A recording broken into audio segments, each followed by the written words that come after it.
Hello everyone, welcome back to my another new blog. তো ফোনটা একটু নড়ছে, মানে আমার হাতটা হাঁটছি বলে। যাই হোক, চলো আজকে তোমাদের এটাই বলার কথা যে আমরা যে কোথায় আছি, রবীন্দ্রনগরের মিলন মেলা, যেটা বেশ কিছু বছর ধরে হচ্ছে, জাস্ট কয়েক বছর ধরে। আমরা হচ্ছে কি সেই মেলাতে যাবো আজকে। আমরা মানে বাওয়াল গাইজ, তাই আমি আর বোন বাওয়াল করতে করতে পৌঁছে গেলাম রবীন্দ্রনগরে। আর তোমরা জানো এখানেই হচ্ছে আমার মামা বাড়ি। আর এখানে মেলাটা হচ্ছে সেই মাঠে, যেই মাঠটায় একসময় দুর্গাপুজো অনেক ফেমাস ছিল রবীন্দ্রনগরে। আর এই মাঠটা কিন্তু আমার মামা বাড়ির একদম সামনে। তাই দেখতেই পাচ্ছ যথারীতি দিদাকে নিয়ে চলে এসেছি মেলায়। দিদাই যদিও বা বলেছিল তোরা আসবি, আমি তোদের মেলায় ঘুরতে নিয়ে যাবো। যাই হোক, সেই কথা মতো চলে এলাম আমরা।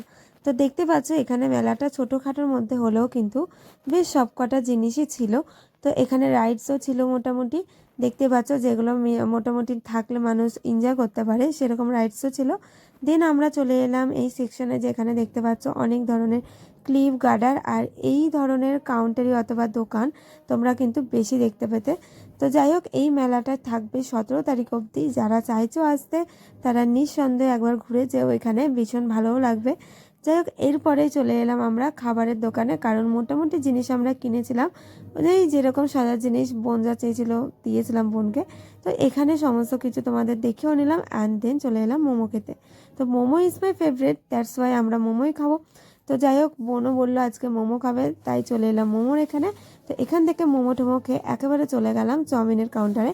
তো সেখানে গিয়েছিলাম কারণ এখান থেকে দিদা বলছিল যে মায়ের জন্য কিছু একটু কিনে দেবে। তো জানোই তো মায়েদের মন। যাই হোক, চলো এখান থেকে মায়ের জন্য চাউমিন কিনে নিয়ে আমরা যাচ্ছি এখন বাড়ি, কারণ অনেকটাই রাত হয়েছে ঘুরতে ঘুরতে। তো এখন আমাদের যেতে হবে বাড়ি। তো বাড়ি আর এবার তো রাখতে, চলো টাটা বাই বাই, দেখাবে নেক্সট ব্লগে। আজকের মতো টাটা।